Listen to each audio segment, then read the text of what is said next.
Nawel Rafik Al-Mrini, bienvenue. Vous êtes adjoint au maire de Strasbourg, oui. Vous êtes aussi membre de la délégation française auprès du Congrès du Conseil de l'Europe. Et vous venez de présenter un rapport, comment promouvoir la diversité par l'éducation interculturelle. C'est une question très politique en ce moment. On parle beaucoup d'immigration. Quel est votre avis sur la question de l'instrumentalisation de l'immigration? Ça, c'est quelque chose qui m'embête aussi moi. Écoutez, merci de m'accueillir dans le cadre de cette interview et effectivement de me permettre de défendre un sujet qui me tient particulièrement à cœur. Dans le cadre de ce rapport, effectivement, présenté au Congrès, l'objectif est de défendre une certaine idée du vivre ensemble. Ce vivre ensemble qui est fondé sur un vrai dialogue interculturel. Vous savez, nous avons tout un processus à juste titre d'éducation à la citoyenneté et qu'on essaye de mobiliser au travers de ce système d'éducation à la citoyenneté des jeunes issus de minorités, des jeunes étrangers, afin qu'ils s'intègrent dans une société. Et c'est juste.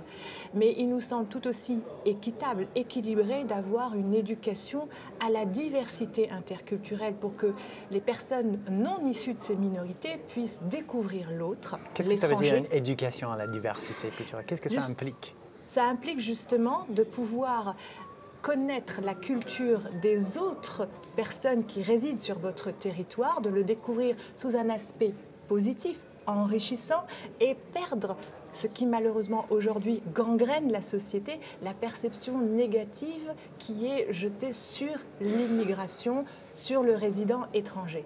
Très concrètement, c'est de permettre sur un territoire donné, à l'échelle locale ça marche bien parce que c'est visible, de promouvoir la culture des communautés culturelles qui sont diverses et qui enrichissent le territoire, de promouvoir cette culture en permettant tout simplement à ces communautés de partager leur culture, que ce soit au travers de l'art, de l'exposition, des festivals de cinéma, ou au travers des moments festifs comme fêter des traditions culturelles de ces pays. En fait, permettre de faire savoir que la culture de l'autre n'est pas un danger pour moi. Au contraire, elle m'enrichit.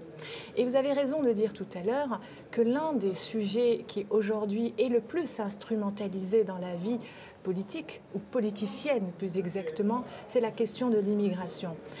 J'ai tendance à dire qu'à chaque fois, quand on n'a rien à dire en politique, on sort le sujet de l'immigration ou de la sécurité. Et ça, il faut arrêter parce que instrumentaliser ce sujet, c'est mettre à mal la cohésion sociale et le vivre ensemble. Parce qu'il y a une évidence aujourd'hui sur nos territoires. Nos territoires sont composés de diversité culturelle et qui est facteur d'enrichissement culturel, économique et social. Pourquoi, à votre avis, on a tendance à instrumentaliser l'immigration? Je pense que ce n'est pas non plus étranger à la situation de la crise économique.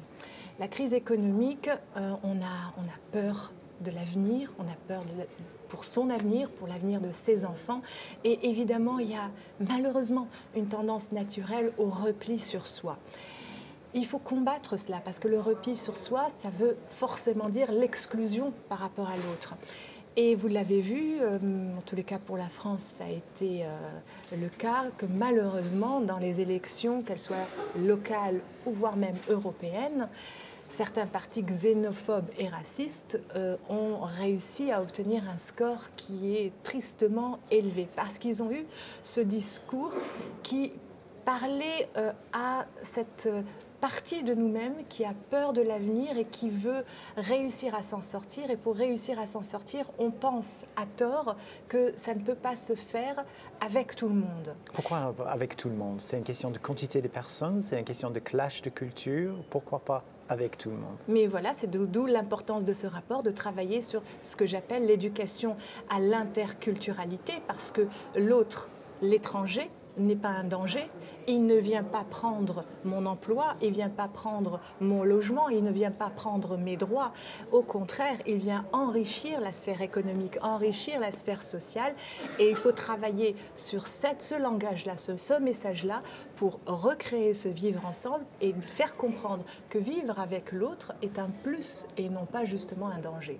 Et c'est tout le challenge de ce rapport qui propose des recommandations très concrètes, évidemment, autour d'un pacte de promotion interculturelle qui implique les politiques, qui implique les acteurs associatifs, les médias, parce que la communication compte énormément, et les acteurs éducatifs. Parce que l'éducation à la diversité culturelle commence au plus jeune âge. C'est à cet âge-là où on est le plus ouvert à l'autre.